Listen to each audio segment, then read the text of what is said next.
Whatever you do, remember your health.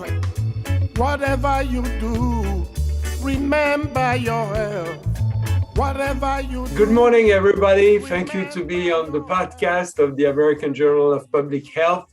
Today, we are going to discuss the school returning and all the challenges in this period of COVID-19, and in particular for children that are younger than 12 that cannot be vaccinated. So the issue of contact tracing is going to be key for a successful and healthful school returning.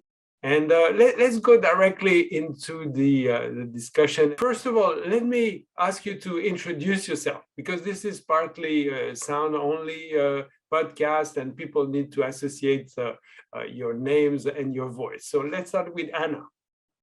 Hi, I'm Ana Bento. I'm an assistant professor at the Indiana School of Public Health, and I'm a mathematical modeler of infectious diseases. Thank you. Brea. Hi, my name is Brea Perry. I am a professor of sociology at Indiana University, and I study social networks and health and illness. Thank you. Margaret. Hello, my name is Margaret Franckhauser. I'm the Director of Aging Services at JSI, and I serve as a public health consultant. And during the first year of COVID, I served as a consultant and lead for congregate setting outbreaks. So just GSI stands for? John Snow Institute, which is a public health consulting firm based in Boston. Okay, thank you. Andy, please. Yes, Andy Rucks. I'm Professor Emeritus in the School of Public Health and Department of Healthcare Organization and Policy at the University of Alabama at Birmingham. I've had the good fortune of working in the field of training the public health workforce dealing with infectious diseases, and then after my retirement, this opportunity came along to assist the Alabama Department of Public Health with case investigations and contact tracing, and I've been doing that since July of this past year. Great. So let's start with you, Andy. Alabama is the state also of Tuskegee, is the state of, where, there has been a huge distrust for government, etc. There is a large African-American population that has a bad record history of with public health in the state. But on the other hand, we hear also that there are some practical, very simple issues of access, which makes that the poor population cannot necessarily access testing or contact tracing. So what do you think is the major challenge in Alabama now? Presently, I think you landed on the primary one, or what we see as number two.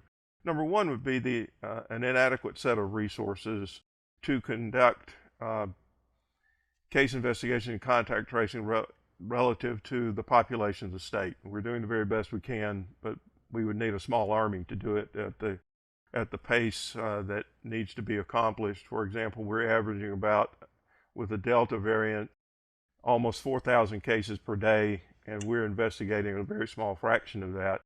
Margaret, you want to say, you also have been acting in a red state, but a different demographic composition. Did you meet the same issues as Andy has been discussing? Probably not at the same scale, because New Hampshire is a very small state geographically.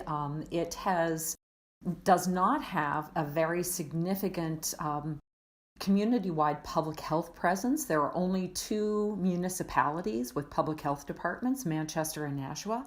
The rest of the state operates under a town model, so towns are generally in control of health issues. That gave us, in some ways, an advantage because the state could serve as the central hub for information gathering, for contact tracing, and case investigation. And in general, the Department of Public Health is well trusted in the state of New Hampshire.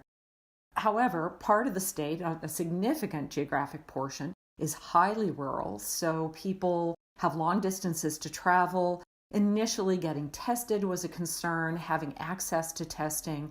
But But the way the state structured it from the very beginning was to pull all resources into one place, literally one place. So case investigation, contact tracing, and the unit that I worked with, which was considered the congregate investigations unit, dealt with schools, nursing homes, any congregate sort of facility, including businesses. All of those were contained, and we actually had in-person access to one another. Of course, socially distanced, we used masks, but we were able to very quickly coordinate activities and engage others. And trust was not one of the major concerns for the state of New Hampshire. It was really getting access to testing and information for people. Great. So, Ana, Brea, do you want to chime in at this point about those two experiences?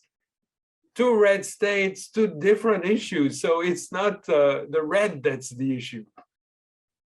Yeah, I mean, in our research in Indiana, we're finding that Black and Hispanic Americans and people who are experiencing economic precarity are less willing to participate in contact tracing and quarantining than their more advantaged counterparts.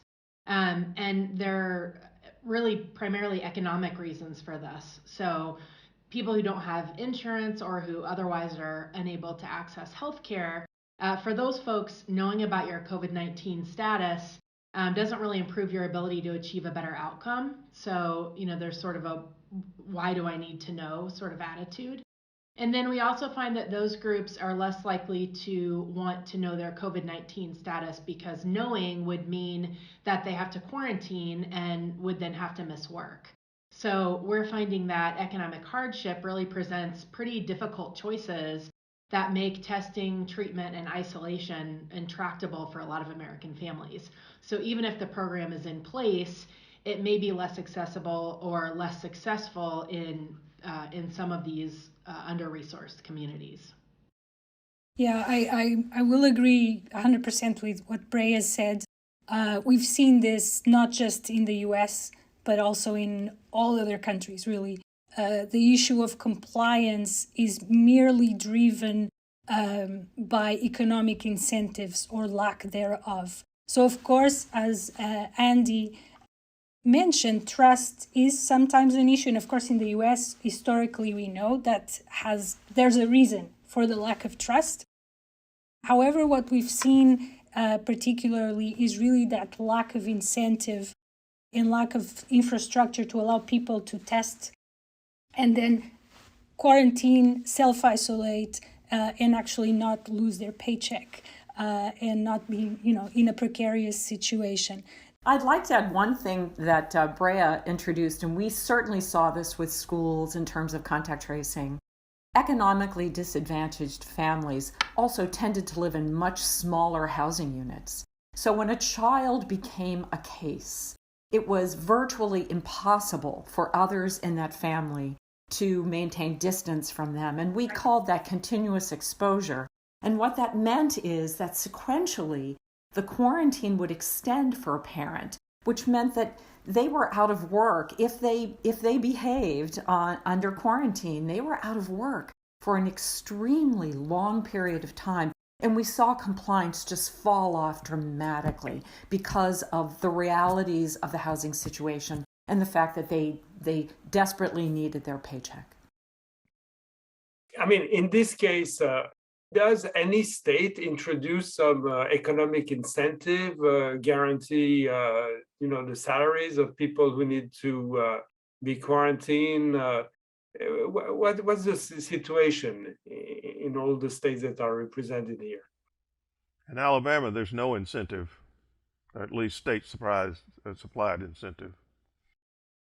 In New Hampshire, apart from the usual federal processes that were in place, there were no additional incentives. And I think it's important to add that the population that was greatest at risk also tended to be classified as essential workers. So they were expected to show up for work. They were nursing assistants. They were grocery store clerks.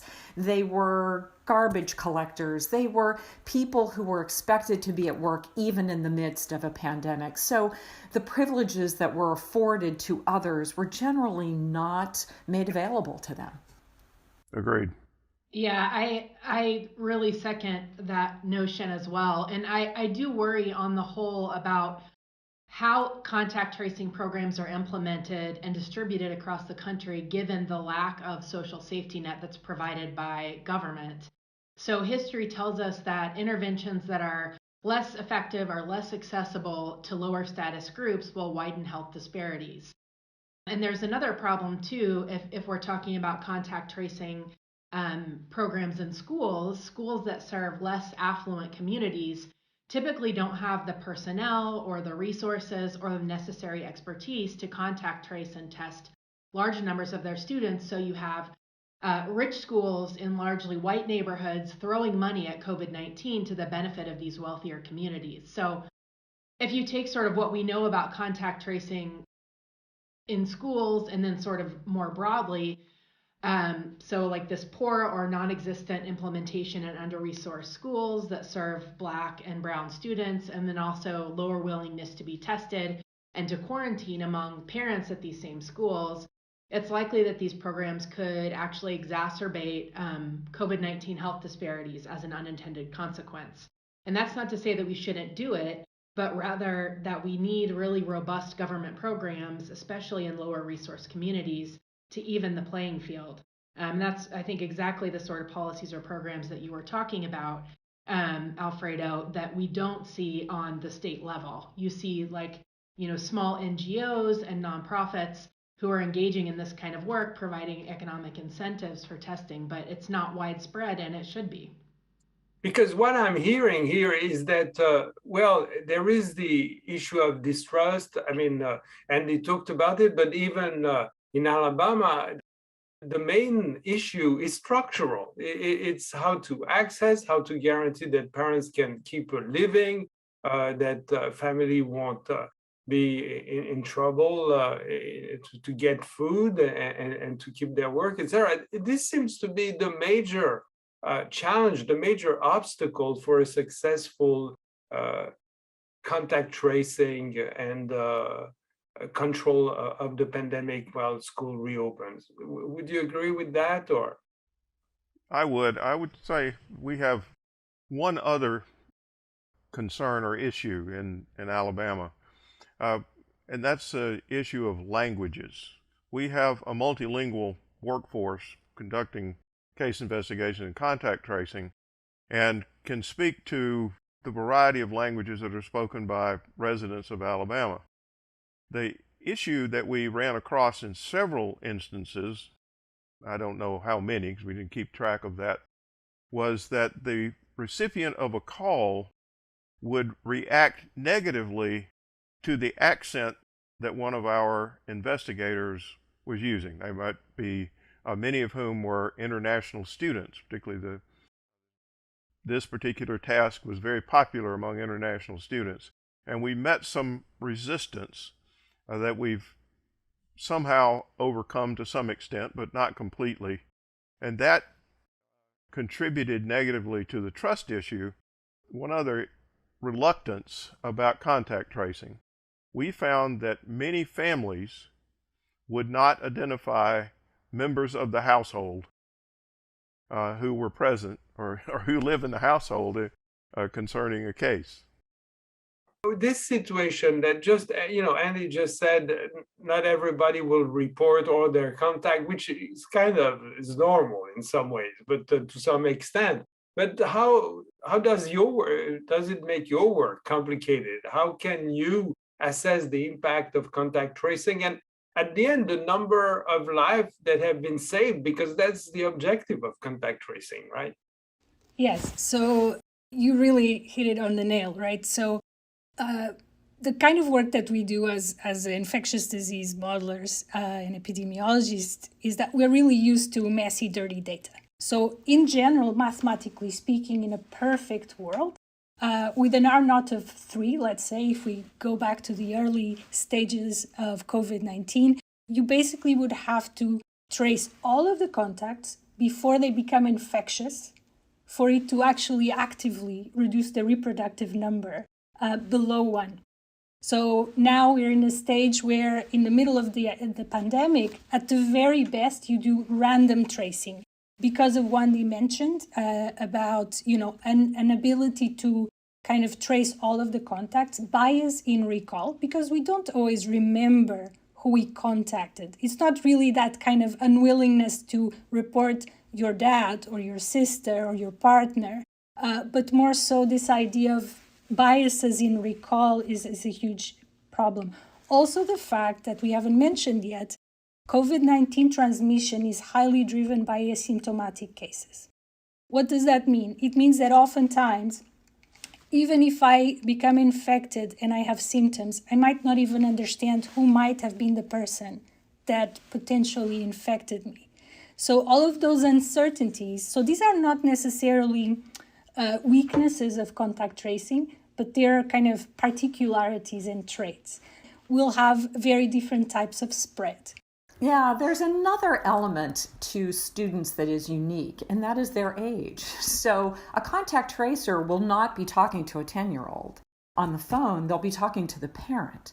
And the parent has not been at the school or on the bus or walking home with the students. So their knowledge of who the actual contacts are is limited. In New Hampshire, we simply had to deputize school nurses to do that portion for us, to help us identify where a student traveled and who they were with. And of course, we relied on assigned seating and things of that nature, but that required quite a bit of structural design to reduce the number of potential exposures.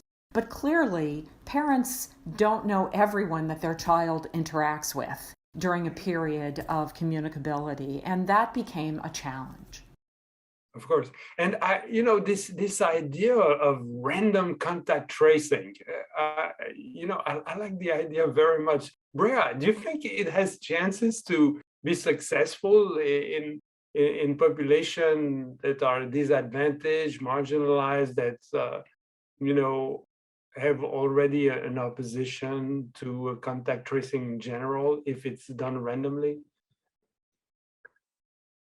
I don't know that I can directly answer that. I mean, I think that you may potentially still have problems with willingness to participate because you can't force people to participate. Maybe if it's random, it's seen as less directed, and therefore, you would see greater willingness.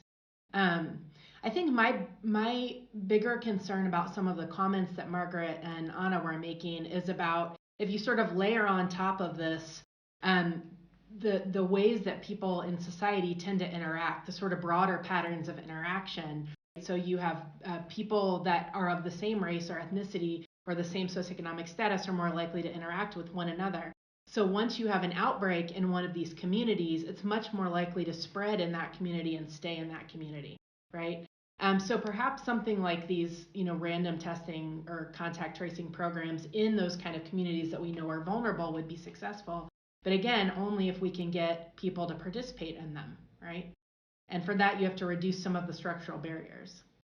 And Brea, we haven't talked so much of stigmatization. Can you explain why people would feel stigmatized of being, tested positive for COVID-19, which, is the pandemic? I mean, it's what's in the air now. Yeah, I think that anytime there's a perception of potential personal responsibility, you're going to see high levels of stigma. And I think there are a lot of people who feel that people who get COVID are not protecting themselves, right? They're not engaging in preventative behavior, they're not mask wearing. And of course, all of this is layered over with political partisanship. And so, I think that stigma is really problematic, and we find in our data that it's another reason why racial and ethnic minorities are less likely to participate in contact tracing programs. So I completely agree with that. We don't really think about it that way, but there is this element of shame, and Brea explained it very well, is this idea of nowadays, if I were to get COVID, it means that perhaps I did something that I shouldn't have. But the reality is that we know the vaccine is not perfect, which means that even if you are protected and even if you wear your mask and social distance, there's always a chance because these elements only reduce the probability. They're not bulletproof. So in this context, and to have an idea of the extent of the opposition or obstacles, etc., what's your perspective on what's going to happen with this school reopening? Are we doomed to see, outbreaks in school all over the country, or is the opposition too small to actually have a huge impact? My sense is that we're going to see a dramatic rise in cases. And in fact, we've already seen that. And we'll see many more outbreaks, not isolated cases, but clusters of cases building once again, primarily among the unvaccinated. But as Ana said, none of our mitigation efforts are bulletproof. So we will see it also extend into the vaccinated community. So I think at some level, this is inevitable. Yeah, so if I may just add to that. So we all know now there's variants of concern popping up, which further creates a higher probability of infection for all the things that we've mentioned already. But also earlier on in the pandemic, kids were not really getting infected simply because schools were closed. And they were actually reducing their exposure tremendously, right? So now, with all of these new things, variants that are more infectious, or not necessarily that, but more transmissible, is creating now this very interesting kind of like hot spots, which kind of relate to all of the things Brea said, right? These communities that all of a sudden are at higher risk. Simply because of the way schools are, or because there's lack of staff that allows for them to be safer. So I think it's a question of safety, it's a question of infrastructure, a question of information. So information is also key. So there's a lot of components that allow this to go tremendously wrong. But knowing all of those components allow us to perhaps try and mitigate all of the things that can go wrong. As we know, this is likely to become endemic in the years to come, but perhaps that's subject to another podcast, so I'm not going to go too much on that. Yeah. I mean, do we still agree that if the child comes from a family that's all vaccinated and go to a school where the teacher is vaccinated, the situation is very different than when there's no vaccine. I mean, and potentially the duration of this pandemic is going to be largely dependent on how fast we get to an overall vaccination rate. Do we agree on that? Yeah. So, we do. But I have one thing. Herd immunity is a pipe dream that only exists in mathematical and theoretical models. So I just wanted to leave that there. Ana, you're talking to a historian. I know all the pandemics of the past, they used to disappear because of herd immunity. I mean, and there's no one that has lost forever or even many years or even many months. So this story of the endemic, etc., and the myth of the herd immunity, I don't buy it as a historian, not as an expert for today's COVID-19. It's a completely different story. But historically, you would not be able to show me a single example of that. That's correct. One is all infected or all vaccinated, that's over until, the new generation of susceptible people, pile up, grow, accumulate, and then there is. That's correct. That's correct. Yeah. All right. So Andy, are we doomed or not? I mean, what's your view on that? My concern in Alabama about the surge in cases among school-age children is that they're going to be grossly underreported. In our state, it's voluntary if a school system reports information they have, so it's sporadic.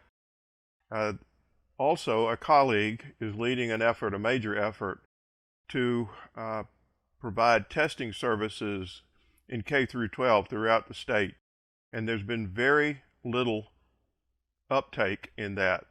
by any major systems, maybe 2 or 3 or 4 in the state and a few private schools. So my concern is we won't really know unless we follow the information about hospitalizations, pediatric hospitalizations, and so forth. And like others in our state, the hospitalizations are plateauing, as the local press reported, perhaps not because there aren't cases of COVID, but because they simply don't have any more capacity to handle them. Brea, we're getting to the end of this. I'm going to give you the last word because, as you said, poor public health can actually increase inequalities. And that's a real issue because the inequities of the way this pandemic has hit our society is probably the most striking and the most revolting aspect of it. So if there was one thing, that we should do in priority to guarantee that we don't exacerbate inequities, but we kind of reduce them, what would you say this thing is?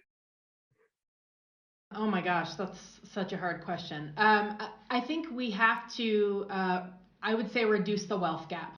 If there's one thing that will have the largest impact on public health, not only during the pandemic, but also all sorts of health disparities, I would say we have to reduce economic inequality in the U.S. I think you got the last word. That is the right one. I would totally agree with it. Thank you very much, everybody. We reached the end. I mean, it was a great discussion. I enjoyed meeting you all. And take care, everyone. Bye-bye.